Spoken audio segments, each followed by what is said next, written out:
Hi എടാ മക്കളെ, നമുക്ക് ഇന്നിപ്പോൾ ഡിസ്കസ് ചെയ്യാനുള്ള കാര്യം എന്താണെന്ന് ചോദിച്ചാൽ, നമ്മുടെ സോഷ്യൽ സയൻസിൽ ഈ ഭാഗങ്ങൾ നോക്കാണ്ട പോരുതെന്നൊക്കെ പറയില്ലേ. ചില മടിയന്മാരുണ്ടാവും, കുറച്ച് ക്വസ്റ്റ്യൻസ് മാത്രം പറഞ്ഞു സാറേ, എന്തായാലും വരുന്ന ചോദ്യങ്ങൾ മാത്രം പറഞ്ഞു തരും സാറേ.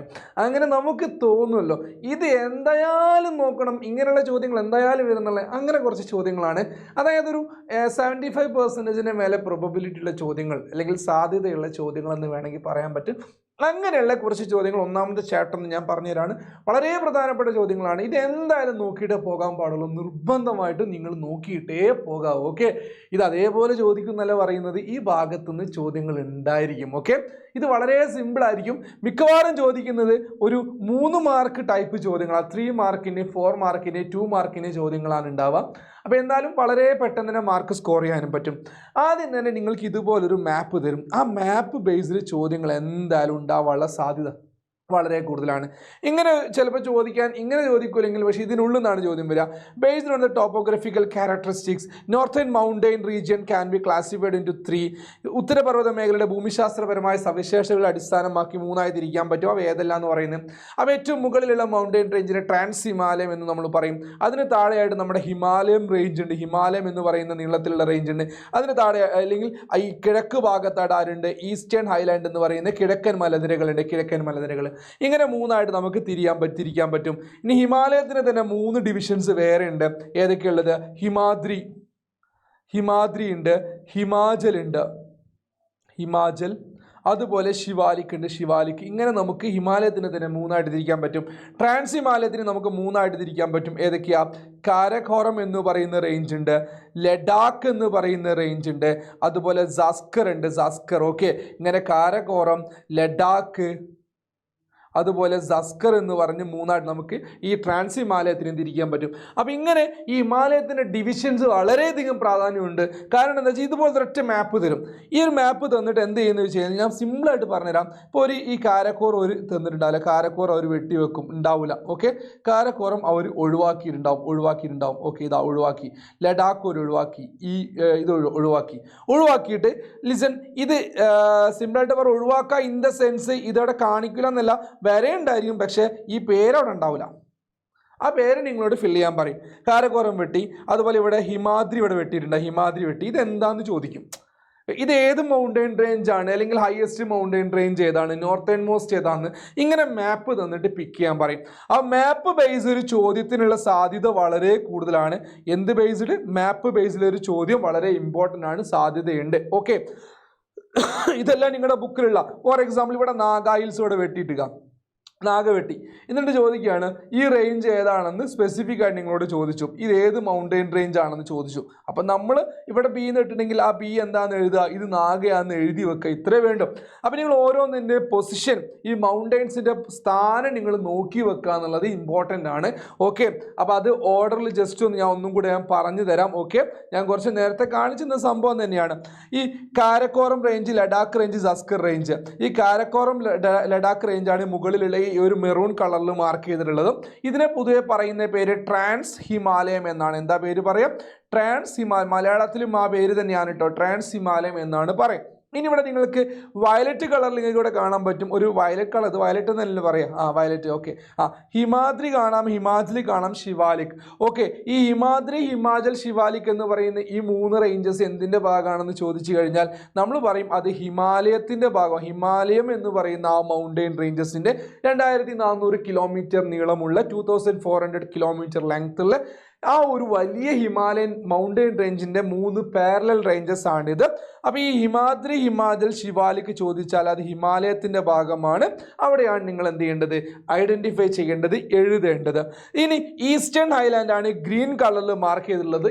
ഇവിടെയാണ് കുറച്ച് പ്രശ്നങ്ങൾ വരുന്നത്. അത് ഏറ്റവും മുകളിൽ പഡ്കായ് എന്ന് പറയുന്നുണ്ട്, നടുക്ക് എൻ ഉണ്ട്, ഏറ്റവും താഴെയായിട്ട് എം ഉണ്ട്. പ്രധാനമന്ത്രി നരേന്ദ്രമോദി ആലോചിച്ചാൽ എന്നാൽ കിട്ടും. ഓക്കെ, പഡ്കായ് ഭൂമി, നാഗ ഹിൽസ്, മിസോ സോഹിൽസ്. ഖാസി ഗാരോ ജയന്തിയെ പൊതുവെ ചോദിക്കാറില്ല. ഇതൊക്കെ ജസ്റ്റ് എന്ത് ചെയ്യുക, ഒന്ന് നോക്കി വെക്കണം, ഇമ്പോർട്ടൻ്റ് ആണ്, ചോദ്യം വരും. ഇനി അടുത്തത് ലിസൺ, റീജിയണൽ ഡിവിഷൻസ്. ഇത് 3 മാർക്കിന് ചോദ്യമായിട്ട് വരും. നോക്കൂ, what are the 3 regional divisions of the Himalayas? ഹിമാലയത്തിന്റെ പ്രാദേശിക വിഭാഗങ്ങൾ ഏവ എന്നാണ് ചോദ്യം. അപ്പോൾ അത് കേട്ടിട്ട് കൺഫ്യൂഷൻ ആവണ്ട. നമ്മുടെ ഹിമാലയം എന്ന് പറയുന്നത് നോർത്ത് ഭാഗത്ത് വളരെ വലുതായിട്ട് കിടക്കാം.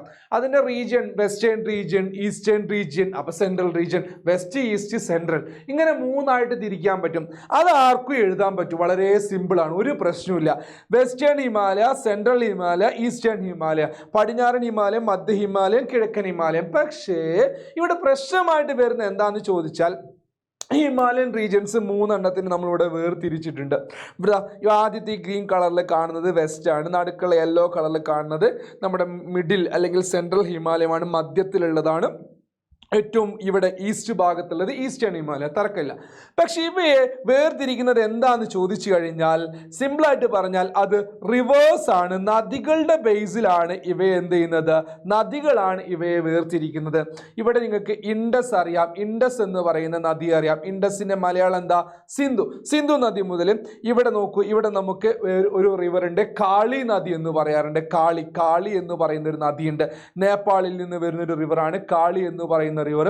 ഈ ഇൻഡസ് മുതൽ കാളി റിവർ വരെയുള്ള ഭാഗമാണ് വെസ്റ്റേൺ ഹിമാലയം അല്ലെങ്കിൽ പടിഞ്ഞാറൻ ഹിമാലയം എന്ന് പറയുന്നത്.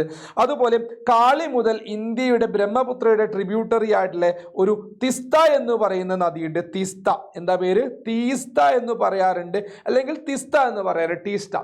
ഈ തിസ്ത റിവർ വരെയുള്ള ഈ ഒരു ഭാഗമാണ് നമ്മുടെ സെൻട്രൽ ഹിമാലയം എന്ന് പറയുന്നത്. ഏത് ഹിമാലയ, സെൻട്രൽ ഹിമാലയം. ഓക്കെ, ഇവിടെയായിട്ട് തിസ്ത ഉള്ളത്. ഇനി ഇവിടെ നമ്മുടെ ബ്രഹ്മപുത്ര റിവർ ഉണ്ട്, ബ്രഹ്മപുത്ര റിവർ. അപ്പോൾ ഇതിനിടയിലുള്ള ഈ തീസ്ത മുതൽ ബ്രഹ്മപുത്ര വരെയുള്ള ഭാഗമാണ് ഈസ്റ്റേൺ ഹിമാലയം അല്ലെങ്കിൽ കിഴക്കൻ ഹിമാലയം എന്ന് പറയുന്നത്. അപ്പോൾ നോക്കുക, ഇത്രയേ ഉള്ളൂ. സിമ്പിൾ ലോജിക്കൽ പറഞ്ഞാൽ ഇത് നമ്മുടെ മൊത്തം ഹിമാലയമാണെന്ന് വിചാരിക്കുക. ഇതിൻ്റെ വെസ്റ്റ് ഭാഗത്തുള്ള റിവറാണ് ഇൻഡസ് എന്ന് പറയുന്നത്. പടിഞ്ഞാറ് ഭാഗത്ത് ആരുണ്ട്, സിന്ധു നദിയുണ്ട്.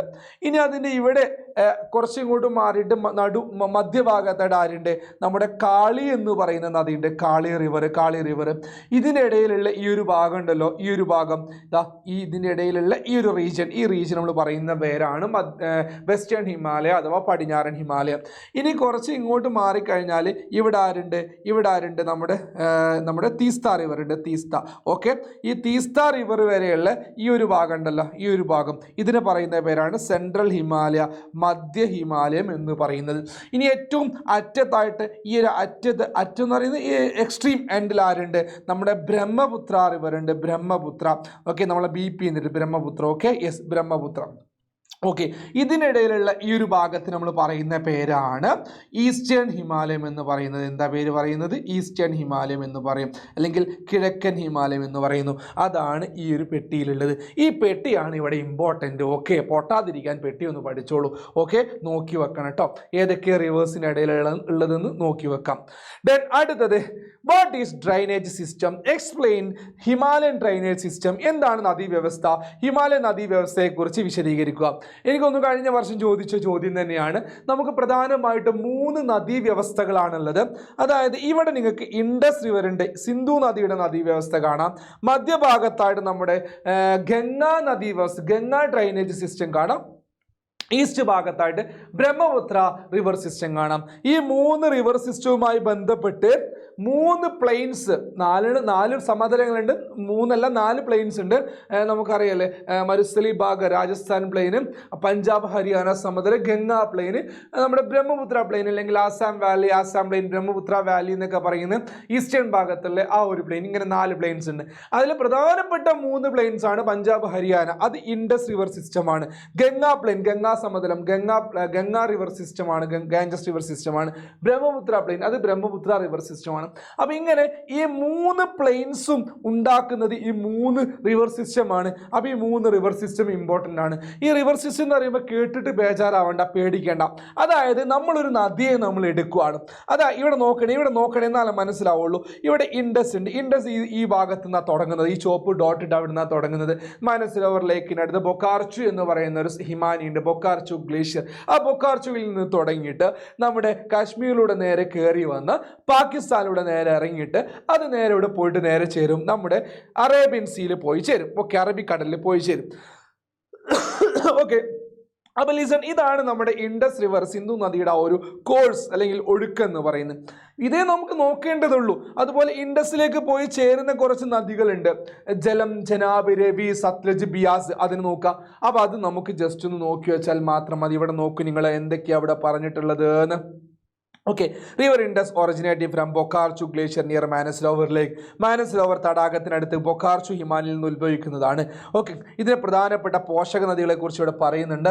ഇല്ലെങ്കിൽ ഞാനൊന്ന് പറഞ്ഞുതരാം. ഇൻഡസിന്റെ പ്രധാനപ്പെട്ട പോഷക നദികളാണ് ജലം എന്ന് പറയുന്ന ഒരു നദിയുണ്ട്. ഏതാണ്? ജലം. ജലം എന്നാണ് ജലം ജലം. ഓക്കെ, ജലം എന്ന് പറയുന്ന നദിയുണ്ട്. ചെനാബ് ഉണ്ട്, ബിയാസ് ഉണ്ട്, രവി ഉണ്ട്. മലയാളത്തിലും ഇതേ പേരുകൾ തന്നെയാണ് കേട്ടോ. ഓക്കെ, അത് ജസ്റ്റ് ഒന്ന് നോക്കി വെക്കാം. അടുത്തത് ഗംഗാ റിവറിൻ്റെ ഒറിജിൻ എന്ന് പറയുന്നത് ഗംഗോത്രി എന്ന് പറയുന്ന ഒരു ഗ്ലേഷ്യർ ആണ്. അത് ഉത്തരാഖണ്ഡ് ഹിമാലയത്തിൻ്റെ ഭാഗമാണ് ഗംഗോത്രി ഗ്ലേഷ്യർ. നമ്മൾ പഠിക്കും അത് ഹിമാലയത്തിൻ്റെ ഡിവിഷൻസ് പഠിക്കുന്ന സമയത്ത്. വെസ്റ്റേൺ ഹിമാലയം, പടിഞ്ഞാറൻ ഹിമാലയത്തിൻ്റെ ഭാഗമായിട്ട് കശ്മീർ ഹിമാലയ, ഹിമാചൽ ഹിമാലയ, ഉത്തരാഖണ്ഡ് ഹിമാലയ എന്നൊക്കെ പറഞ്ഞ് സ്റ്റേറ്റുകളുടെ പേര് വെച്ച് തന്നെ പഠിക്കും. ഓക്കെ, അതിൽ ഉത്തരാഖണ്ഡ് ഹിമാലയത്തിൻ്റെ ഭാഗമാണ് ഗംഗോത്രി. അവിടെ ഒരു ഗോമുഖ് എന്ന് പറയുന്ന ഒരു ഗുഹയുണ്ട്. അവിടെ നിന്നാണ്, ഗോമുഖിൽ നിന്നാണ് ഉത്ഭവിക്കുന്നത്. ഓക്കെ, ഇനി പ്രധാനപ്പെട്ട പോഷക നദികളാണ് യമുന, ഗാഗ്ര, ഗണ്ഡക്, കോസി. എല്ലാം പലതും വരുന്നത് നേപ്പാളിൽ നിന്നും ഉത്തരാഖണ്ഡിൽ നിന്നുമാണ്. ഓക്കെ, നേപ്പാൾ ഹിമാലയം ഉണ്ടിട്ട് അതിൻ്റെ സെൻട്രൽ ഹിമാലയത്തിൽ നിന്നും ഒരുപാട് നദികൾ വരുന്നുണ്ട്. Last Brahmaputra. Okay, one of the largest. Chemayungdung എന്ന് പറയും. ചമയുങ്തും മാനസരോവർ ലേക്കിനടുത്ത് തന്നെയാണ്. മാനസരോവർ ലേക്കിനടുത്ത് ചമയുങ്തു ഹിമാലയിൽ നിന്നാണ് തുടങ്ങുന്നത്. പ്രധാനപ്പെട്ട ട്രിബ്യൂട്ടറീസ്, പോഷക നദികൾ ഒന്ന് നമ്മൾ പറഞ്ഞു, തീസ്ത മാത്രമല്ല, ഏതൊക്കെയുണ്ട്? ദിബാങ്, ലോഹിത്, മാനസ്. ദിബാങ് എന്നാണ് പറയുന്നത്. ദിബാങ്, ലോഹിത്, മാനസ്, ഇവയാണ് പ്രധാനപ്പെട്ട പോഷക നദികൾ, ട്രിബ്യൂട്ടറീസ് എന്ന് പറയുന്നത്. ഇതും കൂടെ എൻ്റെ കുഞ്ഞു മക്കളൊന്ന് പഠിച്ചു വെക്കണം. വളരെ വളരെ ഇമ്പോർട്ടൻ്റ് ആണ്. നോക്കാണ്ട പോവരുത്, പണി കിട്ടും. ഓക്കെ, അപ്പോൾ ഇത്രയേ ഉള്ളൂ എനിക്ക് ഫസൽ സാറിന് ഇപ്പോൾ പറയാനുള്ളത്. അപ്പോൾ ഈ കാര്യങ്ങൾ ജസ്റ്റ് എന്ത് ചെയ്യാം, ഒന്ന് ശ്രദ്ധിക്കാം. ബാക്കി കഥകൾ നമുക്ക് വീണ്ടും പറയണം. ഇനിയുണ്ട് ഒരുപാട് ചോദ്യങ്ങളുണ്ട്. പക്ഷേ ഇത് നമുക്ക് ഇന്ന് രാത്രി ഡിസ്കസ് ചെയ്യേണ്ട ചോദ്യമാണ്. What are the features of eastern Himalayas എന്ന് പറയുന്ന ചോദ്യങ്ങളൊക്കെ ഇന്ന് നമ്മൾ എന്ത് ചെയ്യും, നൈറ്റ് ഡിസ്കസ് ചെയ്യും. ഇനി നിങ്ങൾക്ക് എന്താണ് വേണ്ടതെന്ന് എന്ത് ചെയ്യുക, ജസ്റ്റ് എന്ത് ചെയ്യുക, നിങ്ങൾ പറഞ്ഞാൽ മാത്രം മതി. താഴെ കമൻറ്റ് ബോക്സിൽ പറയണം. മാത്രമല്ല ലിങ്കിൽ നേരെ കയറിയിട്ട് ഇന്നത്തെ ലൈവ് നേരെ എന്ത് ചെയ്യുക, നോട്ടിഫിക്കേഷൻ ഓൺ ചെയ്ത് വെക്കാം. വളരെ കുറച്ച് നേരം ക്ലാസ് കണ്ടിട്ട് എന്ത് ചെയ്യുക, നിങ്ങൾക്ക് ഫുൾ മാർക്കും A+ ഒക്കെ നേടാൻ പറ്റും. നിങ്ങൾ വിചാരിക്കാത്ത വളരെ വലിയൊരു സ്കോർ നിങ്ങൾക്ക് നേടാൻ പറ്റും. നമ്മുടെ ലൈവ് മാത്രം കണ്ടാൽ മതി, ആ ലൈവ് ക്ലാസ് മാത്രം മതി. അതിലെ ചോദ്യങ്ങൾ മാത്രം നിങ്ങൾ പഠിച്ചു പോയാൽ മതി. അതേ മോഡൽ ചോദ്യങ്ങൾ തന്നെ ആയിരിക്കും പരീക്ഷയ്ക്ക് ഉണ്ടാകും. എങ്ങനെ കുനിഷ്ട് ചോദ്യം ചോദിച്ചാലും നമുക്കതിന് ആൻസർ ചെയ്യാനും പറ്റും. ഓക്കെ, അപ്പോൾ ഡോണ്ട് വറി. അപ്പോൾ എല്ലാവരും ഇന്ന് രാത്രി 7 PM നേരെ ക്ലാസ്സിലേക്ക് അങ്ങ് വരിക, മാക്സിമം ആളുകളിലേക്ക് എത്തിക്കുക. Okay, thank you, bye, see you soon.